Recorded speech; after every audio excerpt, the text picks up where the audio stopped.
lymphatic system.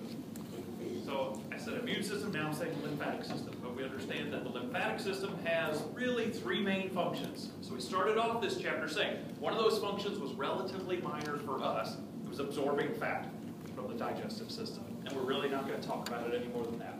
The other function, the really main one from an anatomical perspective, was recovering fluid.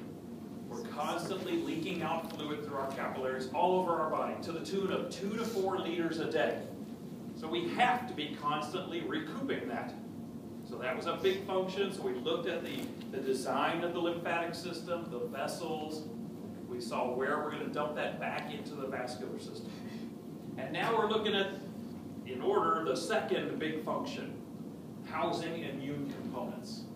So again, you're going to hit this in your microbiology class eventually. You might even hit it in your pathology classes. Okay? I'm just going to give you a little bit of an introduction to it. But it's because the lymphatic system houses many of the components for the immune system that we go ahead and throw it in here. And your textbook's done a pretty good job of explaining this, really. But I'm still going to kind of skip around a little bit, hit the things in kind of the way that I'd like to talk about them. All right? I'm not trying to dumb it down. I'm trying to simplify it a little bit. And I think you'll still see it's still kind of complicated, but I think they do a good job for this complicated section. So we left off on this slide where we were talking about the different parts, and we noted, okay, nodes will attempt to filter lymph. We said lymph was just plasma that leaked out of the tissue and became interstitial fluid, and then got absorbed into the lymphatic system, and we call it lymph. Well, now we know the filtering part is really an immune function. We're looking for foreign invaders in many cases. Okay, we're breaking down stuff, the used up, old stuff too, but we're looking for foreign invaders. That'll be the immune side of it. So the lymph nodes are one of those lymphatic structures that houses immune components. So we'll look at them in a little more detail in a couple of slides here.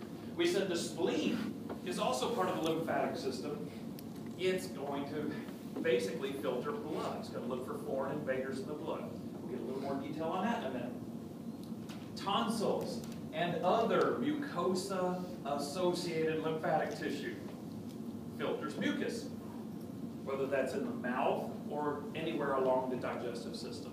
And I gave the old term, gut-associated lymphatic tissue. Okay, same stuff. And the last thing we said is, when these systems are working, when they're encountering some sort of foreign invader, for some reason those tissues will swell. We'll try to explain that over today and Friday. All right, but that's a sign that they're working. It's not necessarily a sign of cancer or a problem. It's just your body's working. It's fighting off foreign invaders. You encounter foreign invaders every day of your life. All right? Sometimes the response is bigger than others. All right? But that's just a sign that it's working. So any questions on what we've covered so far? Can you remind me what cisterna chyli is? Sure. Cisterna chyli was kind of a central collecting point. So if we look at our whole body, we said basically about here, a whole bunch of different lymphatic trunks converge. And the cisterna chyli is that converging point. The cisterna chyli is actually, one marker here, the beginning, so it's a little swollen area, it's the beginnings of the thoracic duct. The thoracic duct is going to go up along our vertebral column and then dump into the veins, right where the internal jugular vein and the subclavian vein come together. So cisterna chyli is just the starting point of the thoracic duct, but there's a whole bunch of little ducts that dump into it. It's a nice converging point. And it's really kind of the first thing that is actually grossly visible. Okay, all the other little ducts, you may or may not see them. They're microscopic in many cases. But this is the first time where there's enough stuff coming together that there's something we can see with the naked eye. And it's the beginning of the thoracic duct. Any other questions? Oh, one more note just on that. Remember, one of the take-home messages that I said was, when we start here at the cisterna chyli and we go up, there's no more lymph nodes. Right? No more lymph nodes at that point. So whatever dumps into this system better be clean. If it's not, we're sending it right into the bloodstream. It can go all over the body from that point. And that's the problem with any cancers that can get into this. If the lymph nodes don't detect and fight the cancer and take care of it, then it can spread anywhere. Potentially huge, huge problem. What else? Any other questions? Three main functions: return fluid, immune system, absorb fat. Okay, and we're going to focus on the immune system for the rest of this chapter, really. Okay, so let's look at a couple of these organs in more detail. One of the organs I didn't mention just a second ago in my intro, but one of the organs we mentioned previously was the thymus. The thymus gland.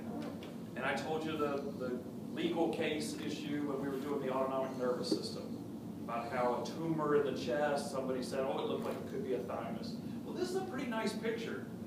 I'm sorry, I didn't put the page number on there. Is this from your text? Anybody with me? It looks like one from your text, but sorry about that. I forgot to put the page number in the corner. But this particular image shows you in a newborn, look at the size of that thymus. It's on par with the heart. It is such a big organ there, sitting on those great vessels right behind the sternum. But as we get older, it seems to get a little smaller. Does it really get smaller, or does it stay the same size? Well, definitely as we get older, 40s, 50s, 60s, it gets smaller. Okay? But remember, these are not in ratio, right? A newborn should be about this big, right? Little tiny chest, little bitty chest. So this little thing compared to this little thing, it's probably about the same size, really. It doesn't grow. It doesn't grow, and then it starts to get smaller with age, and it gets replaced by fat for the most part. So I think I told you the other day, we're dissecting 5 cadavers across the street. We haven't found any thymus gland. Just little globs of fat where the thymus should be. But relatively speaking, it is huge in a newborn. All right, so it must have some interesting role to play. The role that it plays is essentially one of education. Education, that's the way I like to put it. When you slice into some thymus and you look at it under a microscope, you see this. You see, first of all, we've got a nice little membrane on the outside. It's sort of partitioned into little lobules. Who cares? But on the inside, we see lots of interesting little fibers everywhere. And then we see tons of little tiny cells, lymphocytes. Tons and tons of lymphocytes. We also see the periodic, larger, kind of uglier cell, the macrophages.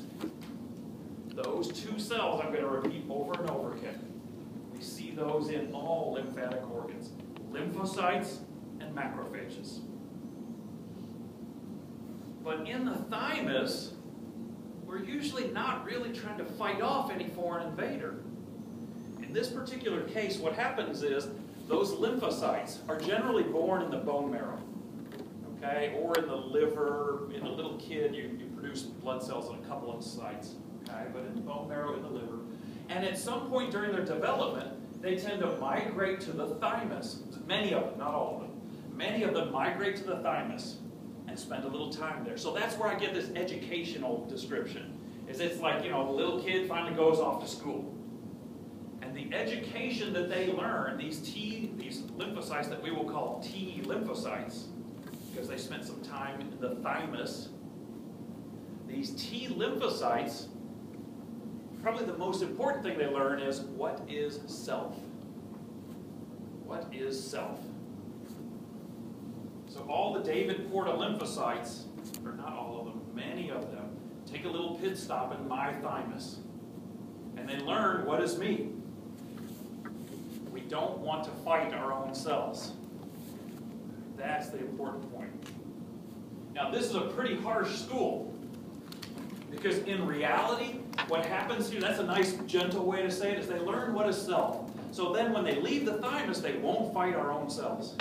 That's a very nice, positive, gentle way to talk about it. In reality, what happens in here is any of these lymphocytes that do respond to self cells, they get killed. I love that. It's learn or die.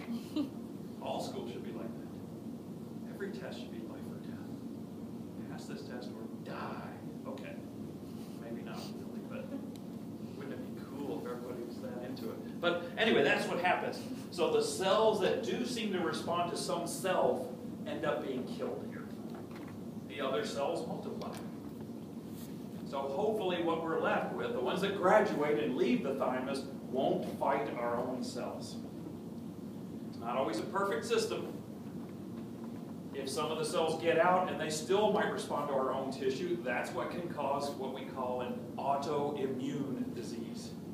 An autoimmune disease. That's when some of our cells fight ourself. Auto means self.